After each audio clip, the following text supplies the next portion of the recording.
नमस्कार. आजच्या या विशेष आणि सविस्तर विश्लेषणामध्ये आपलं स्वागत आहे. शेअर बाजारात गुंतवणूक करताना आपण नेहमी ऐकतो की भक्कम पोर्टफोलिओ बनवणं किती गरजेचं आहे, बरोबर? पण तो बनवायचा कसा? कंपन्यांचा आकार, त्यांची वाढण्याची क्षमता आणि आपण किती जोखीम घेऊ शकतो याची सांगड नक्की कशी घालायची, याच अत्यंत महत्त्वाच्या विषयावर आपण आज सविस्तर चर्चा करणार आहोत. चला तर मग आजच्या या प्रवासात आपण नक्की काय काय पाहणार आहोत ते आधी थोडक्यात बघूया. सुरुवातीला आपण मार्केट कॅपिटलायझेशन म्हणजे नक्की काय ते डिकॉड करू. त्यानंतर लार्ज कॅप्सचा भक्कम पाया, मिड कॅप्समधील संतुलित वाढ आणि स्मॉल कॅप्समधील उच्च जोखीम आणि परतावा यावर लक्ष केंद्रित करू. आणि शेवटी या तिन्ही श्रेणींची एकमेकांशी तुलना करून एक स्पष्ट चित्र उलगडण्याचा प्रयत्न करू. चला थेट आपल्या पहिल्या मुद्द्याला हात घालूया. मार्केट कॅपिटलायझेशन समजून घेणे. आता मार्केट कॅपिटलायझेशन, ज्याला आपण रोजच्या भाषेत मार्केट कॅप म्हणतो, म्हणजे नक्की काय? तर अगदी साध्या शब्दात सांगायचं तर ही कंपनीच्या आकाराची तात्काळ मोजमाप करण्याची एक पद्धत आहे. बाजारात सध्या उपलब्ध असलेल्या कंपनीच्या एकूण शेअर्सचं एकत्रित मूल्य म्हणजे तिचं मार्केट कॅप.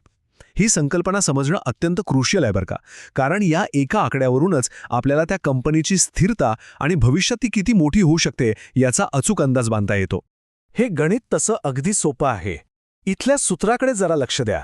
मार्केट कॅप काढायचं असेल तर शेअरची किंमत गुणिले बाजारातील एकूण शेअर्सची संख्या असा सरळ गुणाकार केला जातो. आता इथे गफलत नेहमी होते. बऱ्याचदा लोकांना वाटतं की एखाद्या कंपनीच्या शेअरची किंमत खूप जास्त आहे म्हणजे ती कंपनी खूप मोठी. पण तसा अजिबात नाहीये. शेअरची किंमत आणि त्यांची एकूण संख्या या दोघांचा गुणाकारच त्या कंपनीचा खरा आकार आणि तिची बाजारातील ताकद ठरवतो. आता तुम्ही म्हणाल की हे ठरवतं कोण? तर securities and exchange board of India म्हणजेच सेबी याने याची एक अतिशय सोपी आणि स्पष्ट वर्गवारी दिली आहे. बाजारातील पहिल्या 100 टॉपच्या कंपन्या लार्ज कॅपमध्ये येतात, 101 ते 250 क्रमांकावरील कंपन्या मिड कॅपमध्ये आणि 251 आणि त्याच्या पुढच्या सर्व कंपन्या स्मॉल कॅपमध्ये गणल्या जातात. अर्थात जसा बाजार बदलतो तसे हे आकडे वेळोवेळी बदलू शकतात. त्यामुळे गुंतवणुकीचा कोणताही निर्णय घेण्यापूर्वी सेबी किंवा AMFIच्या ताज्या परिपत्रकांवर नेहमी नजर टाकणं फायद्याचं ठरतं. आता आपण वळूया आपल्या दुसऱ्या मुद्द्याकडे, जो आहे एका सुरक्षित पोर्टफोलिओचा भक्कम पाया, लार्ज कॅप्स.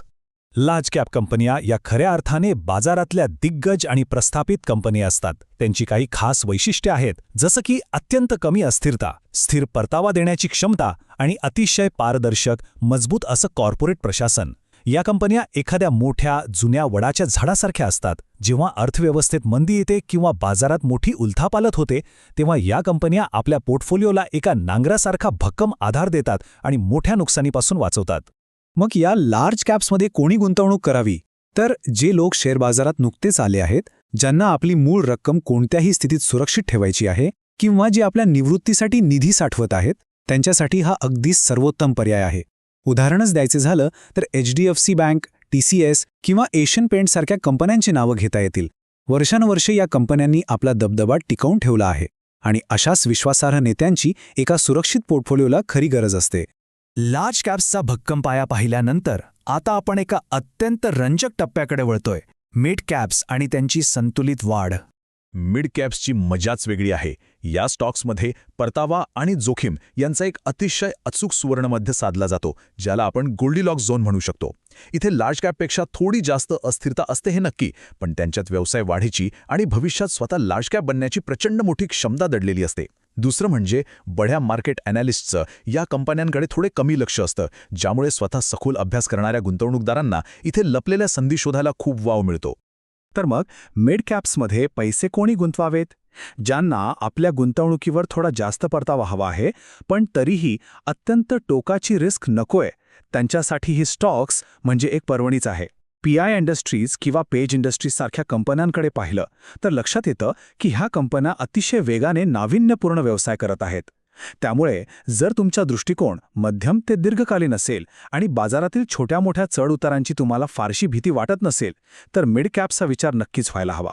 मिड कॅप्स नंतर आता आपण बाजारातील सर्वात थरारक अशा चौथ्या टप्प्याकडे वळतोय, स्मॉल कॅप्स, जिथे जोखीमही उच्च असते आणि परतावाही स्मॉल कॅप्समधला सर्वात महत्त्वाचा मुद्दा म्हणजे या कंपन्या त्यांच्या प्रवासाच्या अगदी सुरुवातीच्या टप्प्यात असतात, त्यामुळे त्यांच्यात भविष्यातील मल्टीबॅगर बनण्याची म्हणजेच गुंतवणुकीचे मूल्य अनेक पटींनी वाढवण्याची सर्वात जास्त क्षमता असते. पण इथे एक मोठा धोकाही आहे बरं का. इथे अस्थिरतेचा आणि तरलतेचा म्हणजेच लिक्विडिटीचा खूप मोठा प्रश्न असतो. लिक्विडिटी कमी असल्यामुळे जेव्हा तुम्हाला हे शेअर्स विकून बाहेर पडायचं असतं तेव्हा शेअरच्या किमतीत मोठे बदल न होता योग्य किंमत मिळवणं बऱ्याचदा कठीण होऊन बसतं. त्यामुळेच हे क्षेत्र नवशिक्यांसाठी अजिबात नाहीये. ज्यांना बाजाराचा चांगला अनुभव आहे, जे जास्त रिस्क घ्यायला सहज तयार असतात आणि ज्यांना अत्यंत आक्रमकपणे आपली संपत्ती वाढवायची आहे, फक्त त्यांनीच इकडे वळावं. उदाहरणादाखल BSE लिमिटेड किंवा फाईन ऑर्गॅनिक इंडस्ट्रीज सारख्या कंपन्या आपण पाहू शकतो. या स्मॉल कॅप्समध्ये गुंतवणूक करताना प्रचंड शिस्त आणि संयम असणं अनिवार्य आहे.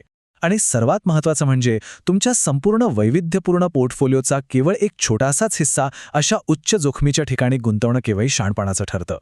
आत्तापर्यंत आपण लार्ज, मिड आणि स्मॉल कॅप्स पाहिले. आता आपण शेवटच्या टप्प्यात या सर्व कॅप श्रेणींची एकमेकांशी थेट तुलना करूया.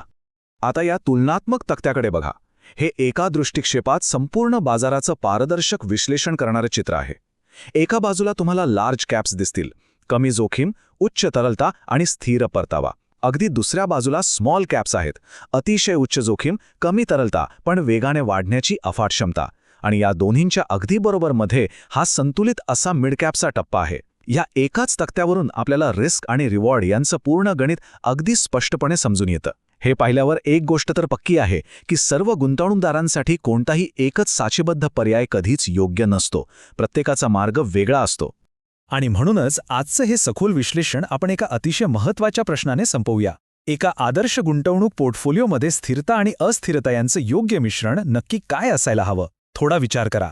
ह्या प्रश्नाचं उत्तर कोणाकडेच रेडीमेड नाही. ते पूर्णपणे तुमची स्वतःची आर्थिक उद्दिष्टे, तुमच्याकडे असलेला वेळ आणि तुमची जोखीम पत्करण्याची क्षमता यावरच अवलंबून असतं. आज आपण जी माहिती पाहिली त्याचा सखोल विचार करा आणि स्वतःचा एक परिपूर्ण, संतुलित पोर्टफोलिओ तयार करण्याच्या दिशेने योग्य ती पावले नक्की उचला. आजच्या या विश्लेषणामध्ये सहभागी झाल्याबद्दल खूप खूप धन्यवाद.